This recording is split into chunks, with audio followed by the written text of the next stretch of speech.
అంతకుముందు తల్లితో, తండ్రితో, అన్నతో, కుటుంబంతో ఉండినటువంటి వాడు, అందరిలో ఉన్నటువంటి వాడు ఇప్పుడు తాను ఒంటరిగా ఒక రాత్రి అరణ్యంలో ఆయన నిలబడి ఉన్నాడు. ఎవరికి తనకు తోడుగా లేరు. ఎటు చూసినా ఏమీ కనిపించనటువంటి పరిస్థితి. అది రాత్రి పూట, లైట్స్ లేవు, అరణ్యము. అటువంటి సమయంలో తాను ఒక రాయి తీసుకొని తాను తలగడగా చేసుకొని అక్కడ నిద్రిస్తూ ఉన్నటువంటి సమయం. ఆ నిద్రిస్తూ ఉన్నటువంటి వేళ ఆయన దర్శనాన్ని చూస్తూ ఉన్నాడు. మరి భూమి నుండి ఆకాశానికి, ఆకాశం నుండి భూమికి తాకినటువంటి ఒక నిచ్చెన, దానిపైన మనుషులు ఎక్కుతూ ఉన్నారు, దిగుతూ ఉన్నారు, ఎక్కుతూ ఉన్నారు, దిగుతూ ఉన్నారు. ఆ కలిగినటువంటి ఆ యొక్క దర్శనమును యాకోబు చూస్తూ ఉన్నప్పుడు ఆయనతో దేవుడు మాట్లాడుతూ వస్తూ ఉన్నాడు. నేను నీ తండ్రి అయినటువంటి అబ్రహాము దేవుడను, ఇస్సాకు దేవుడను, యెహోవా అను నేను నువ్వు పండుకున్నటువంటి స్థలం. మరి నేను నీ సంతానానికి నేను ఇస్తాను, నీ సంతానము ఈ భూమి మీద దీవించబడుతుంది అని చెప్పి ఆ వాగ్దానం చేస్తూ ఆయన చెప్పిన మాట ఏంటంటే, నువ్వు వెళ్ళేటువంటి స్థలంలో నిన్ను కాపాడుతా, నిన్ను మరలా ఈ దేశానికి నేను తిరిగి రప్పిస్తా, నిన్ను నేను విడువను అని దేవుడు వాగ్దానం చేశాడు. అప్పుడు ఆయన తలగడగా చేసుకున్నటువంటి ఆ రాత్రిని రాయిని తీసి దాన్ని నిలబెట్టి నూనె పోసి, ఇది దేవుని యొక్క మందిరమే అని చెప్పి అక్కడ ఆయన మొక్కుకుంటూ ఉన్నాడు.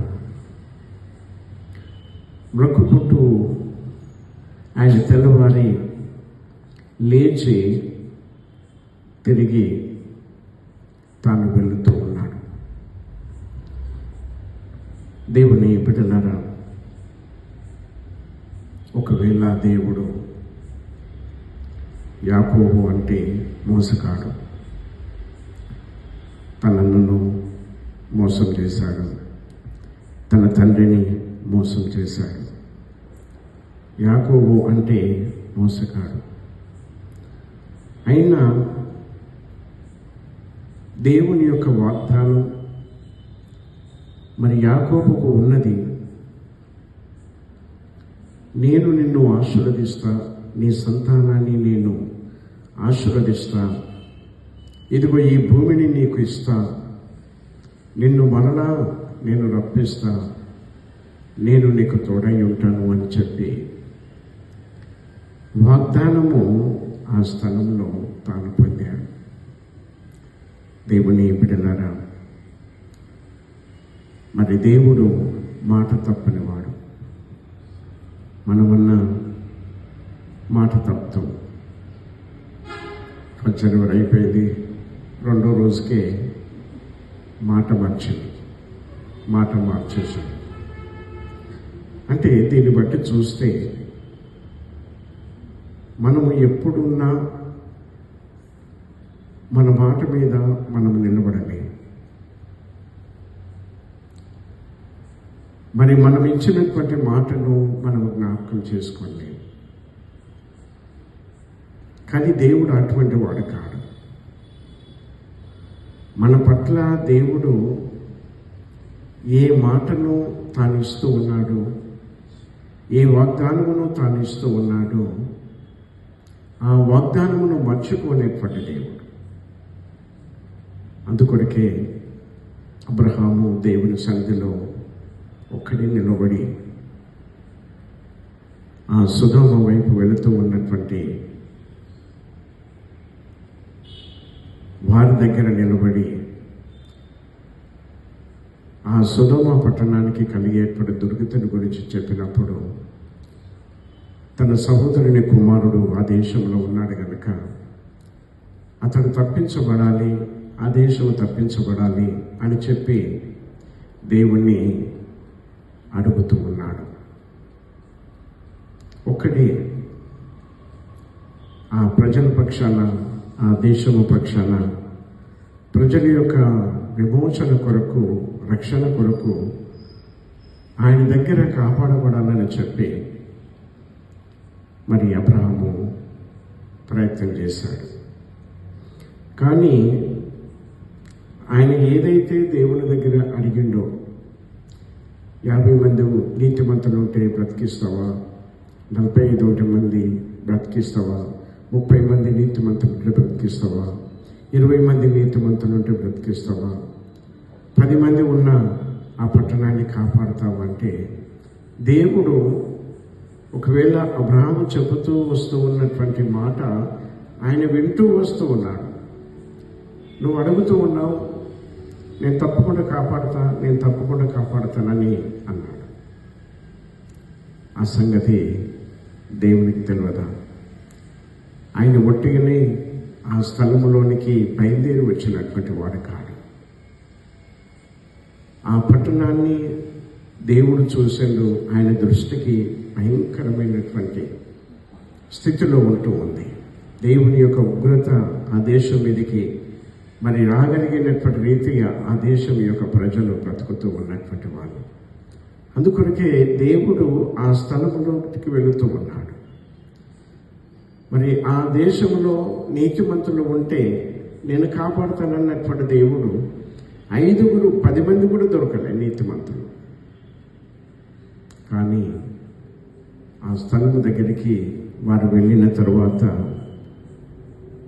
ఒకవేళ అబ్రహాముతోటి దేవుడు చెప్పిన ఆ మాట దేవుడు జ్ఞాపకం చేసుకున్నాడు.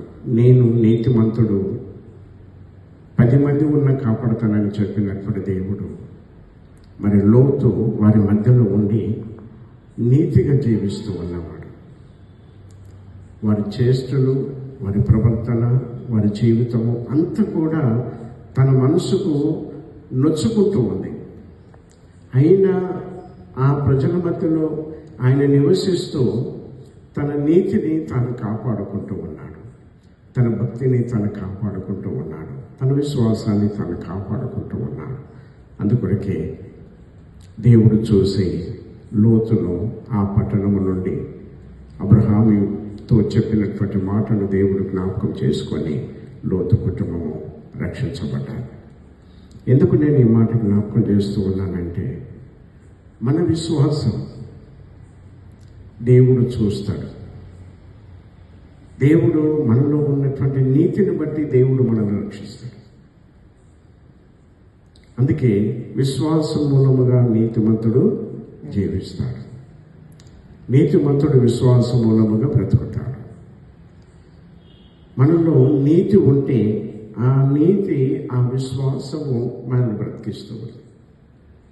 అది ఎంత పెద్ద ఆపదనన్నా కానీ,